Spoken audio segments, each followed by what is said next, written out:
Assalamualaikum warahmatullahi wabarakatuh. Perkenalkan, nama saya Iqbal Septian dengan NIM 201011401149. Di sini saya akan membacakan proposal bisnis tentang baju distro. Latar belakang. Kebutuhan akan sandang merupakan kebutuhan primer setiap orang. Dari tahun ke tahun, peningkatan dari produk ini sangatlah pesat. Untuk memenuhi tren, saat ini diperlukannya unit usaha yang dapat menyediakan produk tersebut. Tetapi penyediaan produk yang berkualitas hanya sedikit yang kita jumpai di pasaran. Karena kualitas dari pakaian yang dijual di pasaran rata-rata adalah kualitas biasa. Di sini kita akan menerapkan penjualan pakaian sehari-hari pria dan wanita yang berkualitas dengan harga terjangkau, atau berskala pakaian distro. Tidak hanya pakaian, saya juga menyediakan aksesoris. Profil badan usaha, nama dan alamat. Nama perusahaan yang akan saya ajukan proposalnya, Safnion Distro, yang beralamat di Pantai Indah Selatan. Nama pemiliknya atas nama Glen Saputra dan juga Iqbal. Alamat pemilik di Manya Permai 10, Jakarta Utara. Yang pertama ada uraian bisnis. Perusahaan kami bergerak di bidang perdagangan yang menjual berbagai aneka pakaian serta fashion yang pastinya up to date dan cocok dengan selera masyarakat, khususnya untuk kaum remaja. Tujuan usaha, adapun maksud dan tujuan kami mendirikan perusahaan ini yaitu 1. Berperan aktif dalam bidang bisnis dan kewirausahaan. 2. Menyediakan kebutuhan fashion bagi masyarakat. 3. Mengurangi tingkat pengangguran. 4. Menjalin persahabatan antara pelanggan. Dan 5. Mendapatkan keuntungan atau laba. Visi dan misi usaha Safnion Distro ini, yang pertama adalah visi mitra dan solusi bagi masyarakat dengan memberikan pelayanan atas kebutuhan dalam hal fashion yang up to date untuk memberikan warna dan gaya dalam kehidupan. Misi kita yang pertama memberikan dan menerapkan pelayanan yang baik dan berkualitas demi kepuasan pelanggan.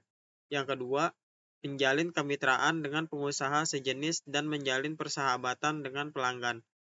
Yang ketiga, menyediakan produk up to date. Produk perusahaan. Yang pertama, pembuatan produk. Proses produksi kaos distro dapat dikatakan sederhana, namun untuk memperoleh hasil produksi yang berkualitas perlu dicermati untuk setiap alur produksi. Yang kedua ada prototipe desain. Sebelum kita mengerjakan sebuah kaos, perlu menentukan jenis desain apa yang akan diaplikasikan dalam kaos. Seperti membuat pola desain berkaitan warna dasar kaos. Kemudian lakukan matching color agar memenuhi kualitas desain. Prototipe desain ini akan menentukan jenis sablon, warna, dan ketebalan kaos yang akan dipakai. Pemilihan bahan. Kualitas produksi ditentukan oleh kualitas bahan, oleh karena itu perlu dipikirkan segmen yang akan dibidik. Berikut kita memilih warna bahan, tua, sedang, atau muda. Proses ini dilanjutkan dengan pembelian bahan sesuai aspek yang diinginkan. Cutting, dalam proses pemotongan, bahan dihamparkan dan dibikin patron atau pola dengan kapur pola. Selanjutnya dipotong sesuai dengan ukuran S, M, L, atau XL. Kelompok sesuai dengan setiap ukuran. Dan kita juga ada sablon. Setelah selesai cutting, proses berikut adalah menyablon. Dalam proses sablon tentu telah dilakukan artwork, afrok, dan menyablon sesuai dengan jumlah warna dan jenis sablonnya. Keunggulan produk kita, pertama bahannya nyaman dan berkualitas. Bahan yang digunakan pada kaos yang ada di distro memang mempunyai kualitas yang lebih tinggi jika dibandingkan dengan kaos biasa. Pada umumnya, bahan pembuatan kaos lebih menyerap keringat, lebih lembut dan lebih nyaman ketika dipakai sehingga kaos bisa dikenakan setiap hari. Motif yang unik. Desain gambar atau motif yang keren dan unik merupakan daya tarik pertama yang dilihat oleh para kaum muda. Bahkan beberapa toko grosir kaos distro sudah mempunyai kalimat yang unik dan menjadi sangat terkenal. Kaos dengan kalimat seperti ini bisa menarik perhatian orang lain ketika dikenakan. Para remaja yang ingin menjadi pusat perhatian sangat sesuai dengan citra dari kaos yang dijual di distro. Merek yang bonafit. Merek merupakan jaminan mutu dari produk yang berkualitas. Oleh karena itu, jangan heran jika melihat seorang rela menghabiskan uang banyak untuk membeli kaos polos dengan tulisan logo terkenal. Mengenakan pakaian dengan merek yang terkenal bisa mempengaruhi sisi psikologis seseorang karena bisa menambah rasa percaya diri, rasa puas. Ini yang sering dialami oleh pengguna kaos dari distro.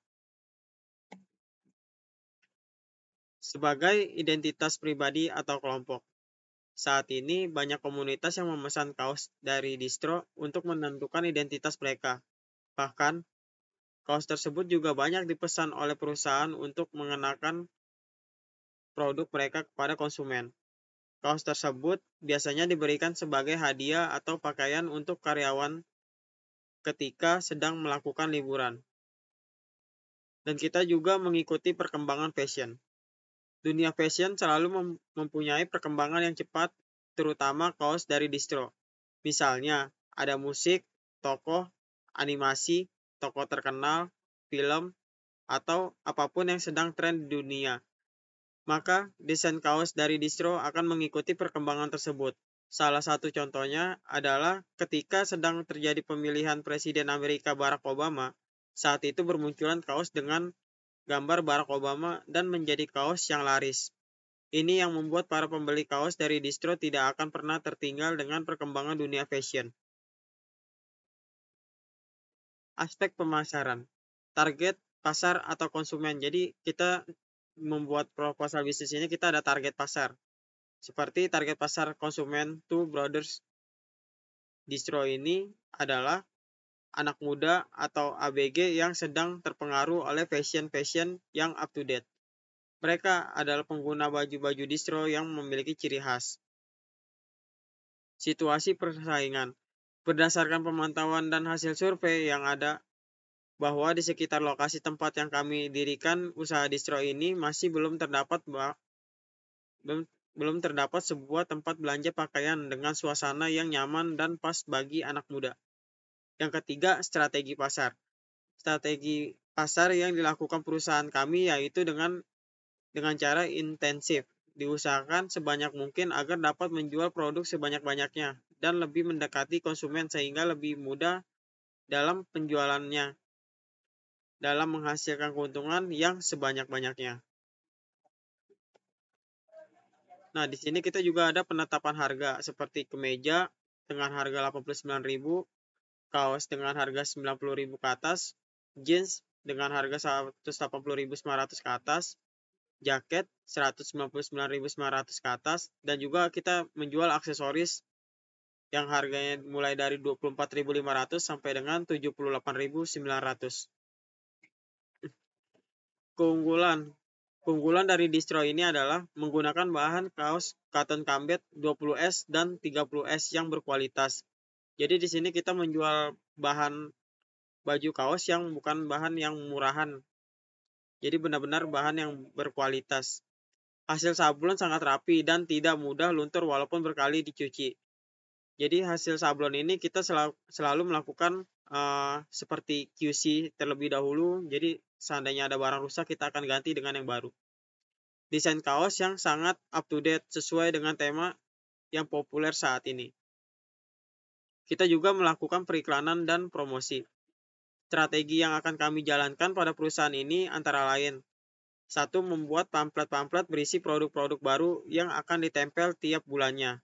Yang kedua, melakukan iklan-iklan di dunia internet, baik melalui situs jejaring sosial maupun forum. Jadi kita juga melakukan iklan-iklan seperti di Facebook, di Instagram, kita akan sebar kayak gitu. Jadi biar orang-orang tertarik dengan produk kita.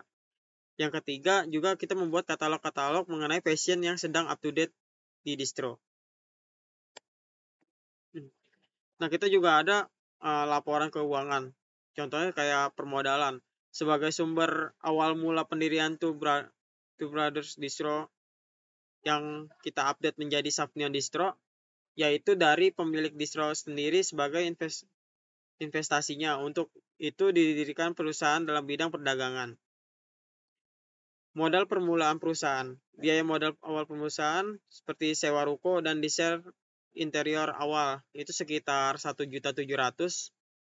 Terus ada kulakan baju grosir sekitar 5 juta, biaya soft opening dan promosi awal seperti periklanan sekitar 500.000.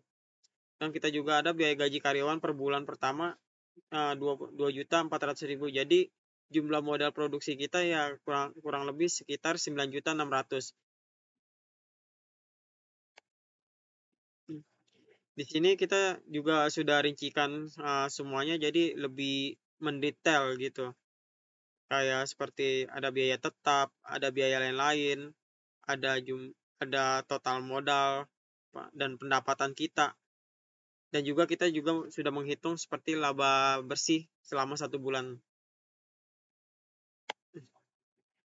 Nah, di sini kita juga ada BMC-nya seperti key partners, seperti desain fashion untuk kolaborasi eksklusif, influencer dan selebriti untuk penyerahan merek, perusahaan logistik untuk pengiriman produk yang efisien, dan juga ada penyelenggara acara untuk sponsorship dan participation. Terus kita juga ada key activities, desain produk dan peluncuran koleksi baru secara berkualitas. Yang kedua ada strategi pemasaran online dan offline.